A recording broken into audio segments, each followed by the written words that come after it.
Buenos días, vamos a dar inicio a nuestra primera clase de la segunda unidad, ¿de acuerdo? El mundo de los años 60. Para conocer un poquito este tema es necesario conocer algunos hechos muy esenciales. Por ejemplo, en ambos países existía lo que se llamaba el teléfono rojo, que era una especie de teléfono que se conectaba directamente con las bases donde se encontraban las bombas nucleares. Y las únicas personas que tenían acceso a este teléfono rojo eran los presidentes, ¿ok? Otro hecho muy importante es el acuerdo de Helsinki, en donde todas las potencias habían firmado y tenían como fin que ninguna utilizase armas nucleares, ¿ok? Bien, el mundo del 60. En la década de los años 1960, el antagonismo de los bloques comunistas y capitalistas se expresó en los eventos como la Guerra de Vietnam y la Primavera de Praga, y también la carrera espacial. Vamos al primer punto, la Guerra de Vietnam. ¿De acuerdo? Luego de lograr su independencia de Francia, Vietnam quedó dividido en dos. Un estado pro-occidental en el sur, conocido como Vietnam del Sur, como podemos visualizar en esa imagen, cuya capital era Saigón, ¿ok? Y el régimen comunista que se encontraba en el norte, Vietnam del Norte. Este régimen era comandada por Ho Chi Minh y cuya capital era Hanoi. En 1955, Ngo Dinh Diem asumió el poder de Saigón.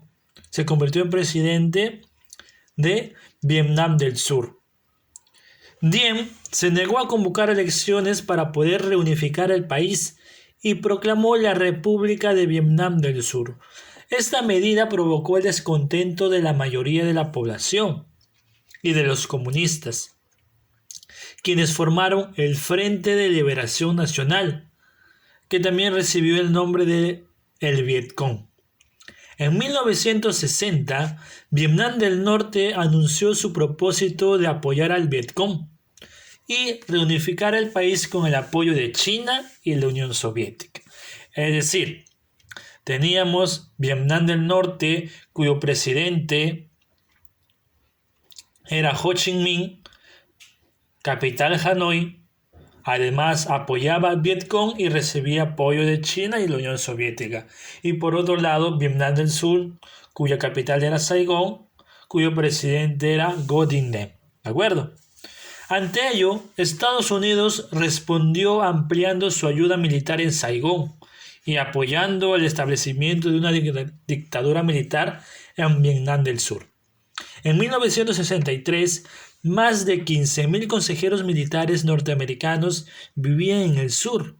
Esta presencia se incrementó a partir del año 1964, cuando el Senado norteamericano autorizó la intervención militar.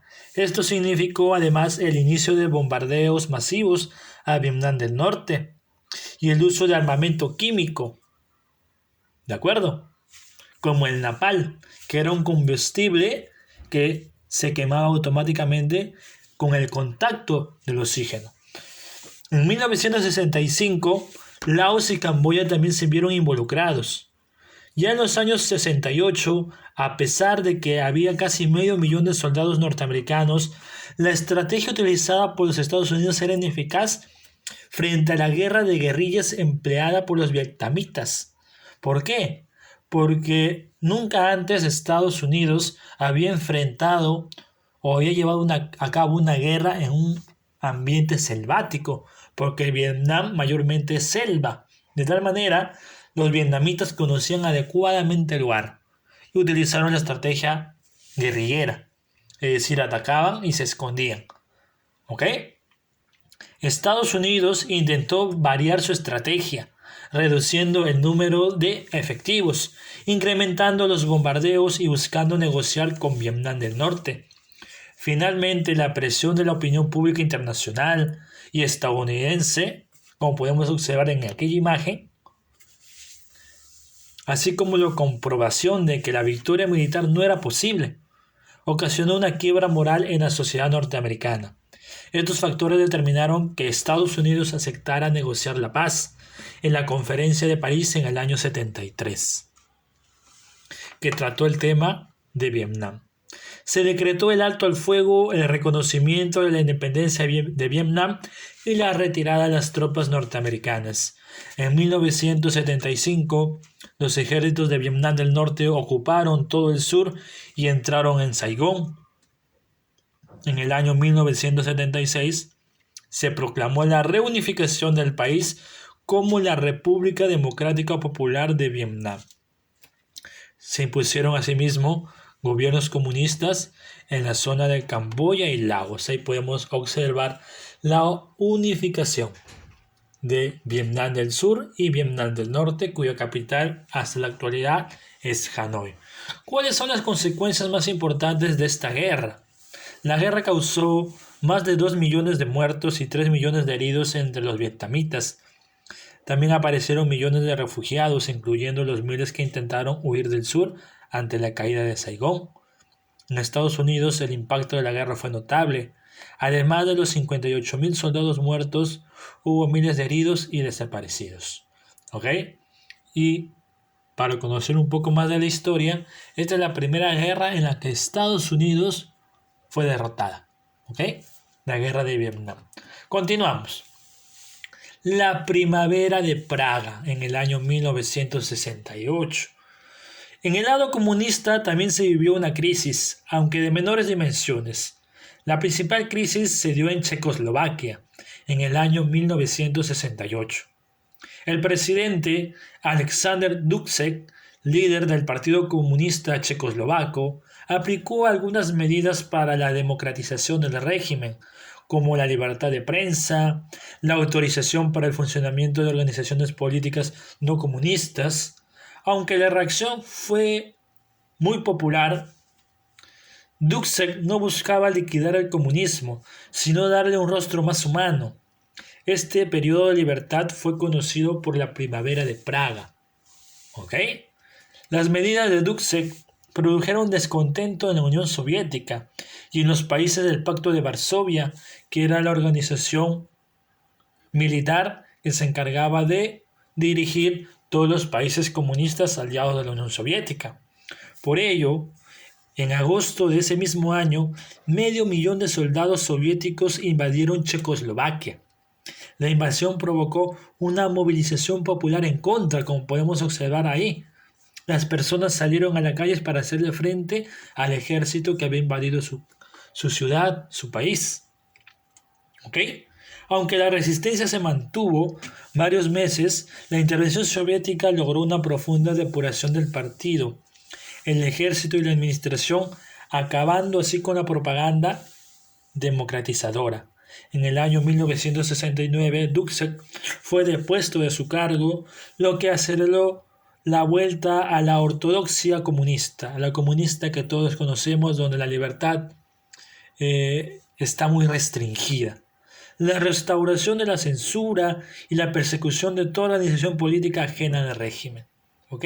Ahí tenemos una imagen del personaje líder de la denominada Primavera de Praga. Luego de la caída de la Unión Soviética, Checoslovaquia se va a fragmentar en varios países. Van a dar origen a lo que es República Checa, Serbia y Montenegro, etcétera, etcétera, etcétera. ¿Ok? Continuamos. ¿Ok? Bien. El tercer punto es la carrera espacial. Durante la Guerra Fría, los programas espaciales de las superpotencias competían por conseguir los mejores resultados y alcanzar los mayores logros en la conquista del cosmos. ¿Ok? Los éxitos finalmente quedaron repartidos. Los soviéticos lograron ser los primeros en situar en órbita un satélite artificial, conocido como el Sputnik, y en conseguir que un hombre orbitase la Tierra, que fue Yuri Gagarin. Los norteamericanos, por su parte, fueron los primeros en pisar la Luna. La llegada a otros planetas como Venus y Marte con naves no tripuladas fue casi simultánea. Vamos a hablar acerca de la llegada del hombre a la Luna. ¿Ok? El 21 de julio de 1969, Todo el mundo estaba pendiente en aquellas borrosas imágenes que se transmitían por televisión. 2 seres humanos pisaron la Luna por primera vez. Esto fue posible gracias al programa Apolo de la NASA. La NASA fue creado un año después de que la Unión Soviética situase en órbita el satélite artificial. Esta agencia espacial norteamericana primero realizó vuelos no tripulados, como la misión del Apolo 8. ¿Ya? Luego, ya el 16 de julio en el año 1969, comenzó la misión el Apolo 11, tripulada por los astronautas Neil Armstrong, Edwin Aldrin y Michael Collins. 5 días después, Armstrong y Aldrin descendieron a la superficie del satélite del módulo lunar, mientras que el tercer astronauta Collins permanecía en órbita a bordo del módulo de servicio. La frase de Armstrong al pisar la Luna es conocida por todos, ¿no? Este es un pequeño paso para el hombre, pero un gran salto para la humanidad. Luego de este gran logro, hubo misiones tripuladas a la Luna hasta 1972. Ese año la misión Apolo 17 completó la última travesía del ser humano de la Luna hasta ahora. Y hay muchas cuestiones, preguntas, misterios de por qué el hombre no ha vuelto a la Luna desde el año 1972. Algunos dicen por problemas económicos y otros con teorías más extravagantes no ligadas al aspecto humano, ¿no? Y con ello culminamos la clase del día de hoy, con la imagen de los 3 astronautas que lograron llegar a la Luna, ¿ok?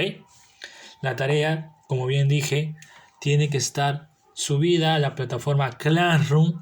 En su ficha de información está la fecha hasta cuando pueden enviar su tarea. Buen día.